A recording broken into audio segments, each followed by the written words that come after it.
Hallelujah. Good evening po sa ating lahat, even to our online viewers. It is good. It is a joy to be in the house of the Lord.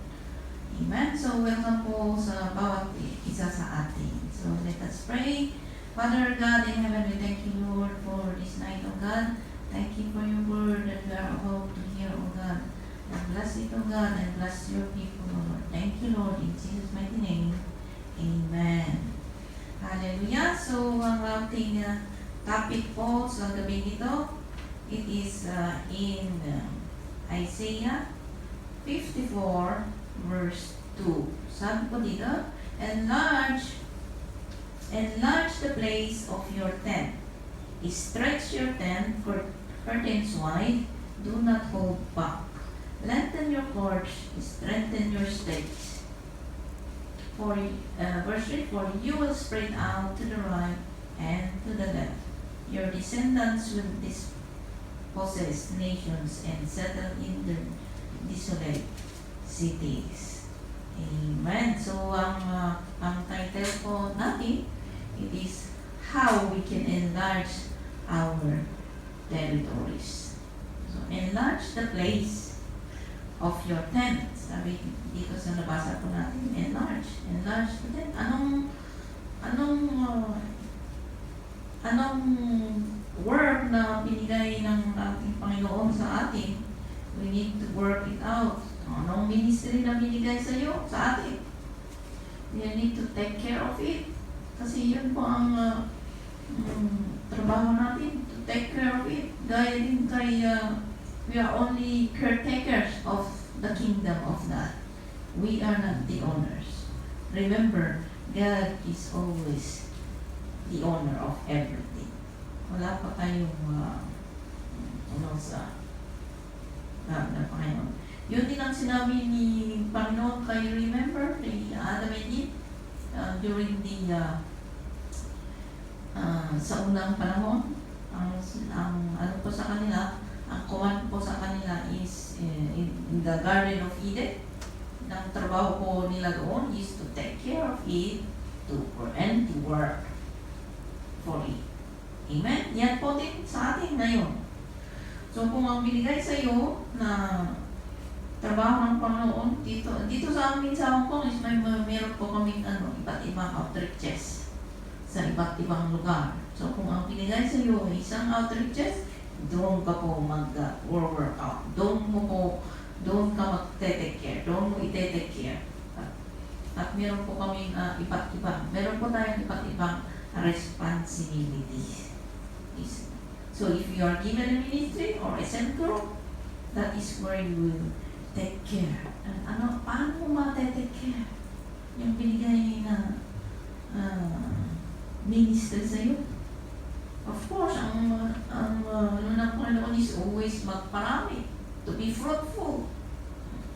You need to go with the mission of the church, to evangelize, magpa-Bible study, to share the gospel to those na hindi pa nananampalataya, and to usher more souls into His kingdom. Hallelujah. So, magbunga po tayo. Kasi pag hindi ka magbunga, ang ng Panginoon sa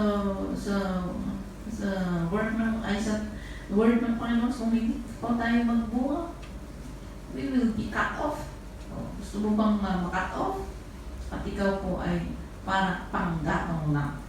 So everybody, ayaw natin yun na. For me also, I don't like to be cut off. At panggatong lang. So we need to do something for the Lord.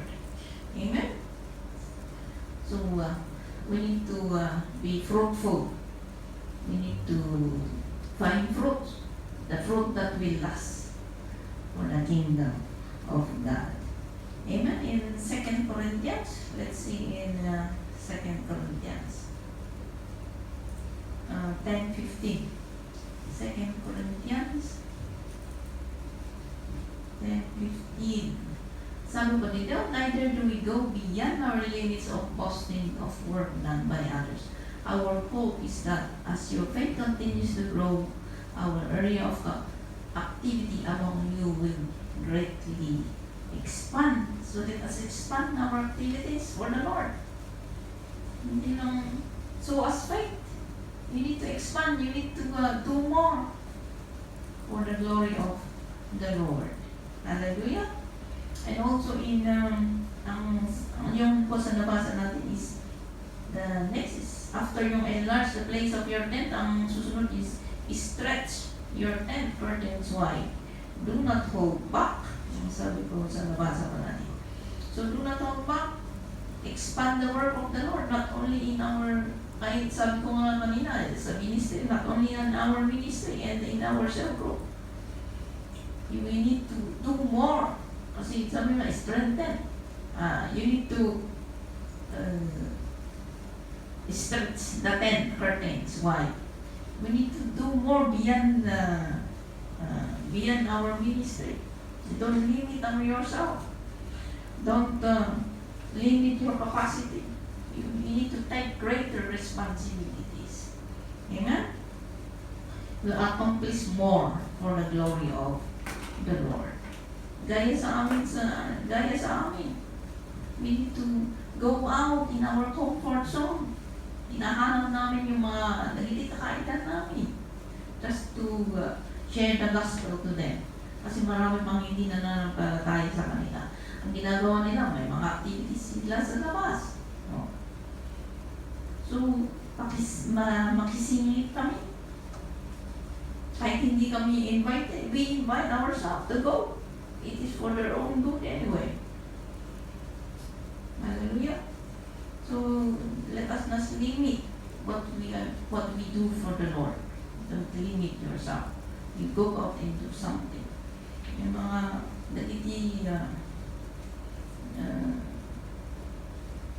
we need to go and we have evangelism in the morning and Bible studies at noon. Oh, that is expansion of activities, not only limited inside the church. May mga maiwan sa laba, dito sa loob. May mga mag-out evangelism, do evangelism outside. Hindi po tayo lahat dito sa loob ng simbahan. And how about if they don't come to church, we bring the church outside. Amen? And we will be the one to bring the church. Hindi nga silang papasok eh. Kaya meron din kaming outdoor service every Sunday aside from our service inside. Aside from that, yan yung mga Bible studies. That is the work of the Lord. That is expansion of the activities of the Lord. Amen? And sa susunod po natin na is lengthen your cords, strengthen your stakes. So, lengthen your cord, let us lengthen. Also in the ministry of God, there is always, dito sabi niya, lengthen your cords. You need to lengthen your annus, you need to persevere in doing the work of the Lord. Hindi lang panimula lahat. May we keep doing it until the Lord's come. Hallelujah. So, nag-give tour tayo. Sungay tipatit doing in doing the work of the Lord. Habang tumatagal po tayo na nanilipihan sa Panginoon, hindi lang tayo lang nag-comfort o comfortable. God did more for us. So, reaping na lang na we do more than Him. More for His work. Amen? We need to, and also sabi ko sa nabasa din natin is, lengthen, aside from lengthen your cords, strengthen your stakes. So, strengthen your stakes. Increase our giving. Let us excel in giving also, because that is a part of the work of the Lord. That is to expand His work. In 2 Corinthians 8:7, 2 Corinthians, but just as you excel in everything, in faith, in speech, in knowledge, in complete earnest, and in your love for us. See that you will also excel in this grace of giving. So we need to increase our giving. Dahil sa sinabi ng nabasa po natin, let us excel in our giving to support the work of the Lord. Amen? So if you are hindi ka tither ngayon, this month or last year, you need to start to give your tithes. At pati sa mga offerings po natin, so you need to give more, mag-increase po. Nag-increase ang faith mo eh. Dapat lang na mag-increase din ang giving mo. Hindi lang physical na keep on increasing. Pero pati na rin sa pagbibigay natin sa Panginoon. Pati sa mga trabaho ng Panginoon. Expansion, excel. Extend. Meron extension, may expansion. Extension, expansion. Ano ba? Excel. Puro XXX. So, yun po. Kaya, we need to do more for His glory. Diba? Para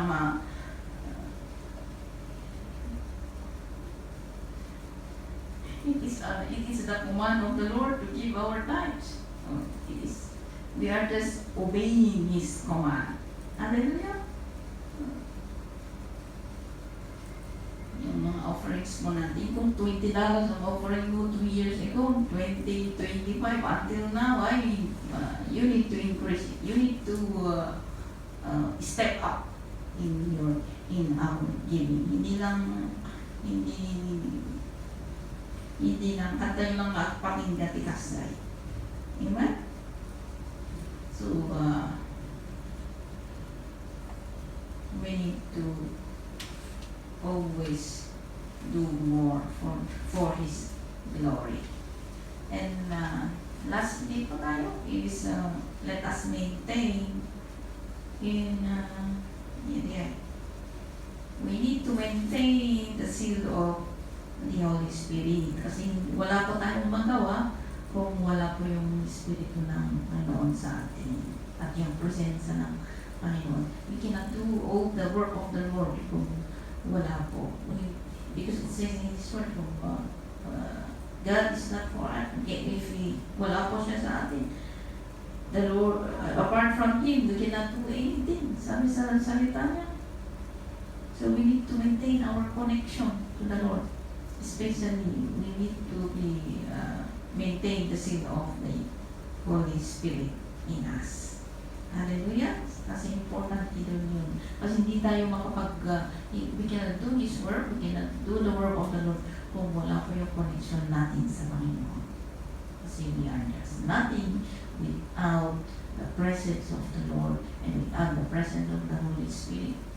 Because the Holy Spirit gives us boldness. Kung wala siya, hindi tayo makapag-evangelize. We don't have the boldness to go and share the gospel.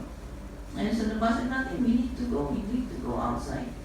Kung ang sarili mo, nakalimende ka lang sarili mong strength, sarili mong line, you cannot pass. Hindi ka pasado. Baka hindi ko pa kayang makalapit sa ini-evangelize mo. Takot ka na kaagad. Pero pag naka-maintain, meron tayong power ng Holy Spirit sa iyo, you can do anything. More than that. Diba? Makapag-share po tayo, makapag-evangelize po tayo. Kung ang Espiritu ng Panginoon ay nanahan sa atin. So, we need to take care of it. Para hindi po lalayas ang Espiritu ng Panginoon sa atin. Amen? Hallelujah! So, let us pray. Father God in heaven, we thank you, Lord, for your word, O God. Maraming napakinggan sa gabi ito, O God. Continue to guide us, O God, and enlarge our territories, O God, according to your will. Strengthen our faith, O God, and fill us always with your Holy Spirit.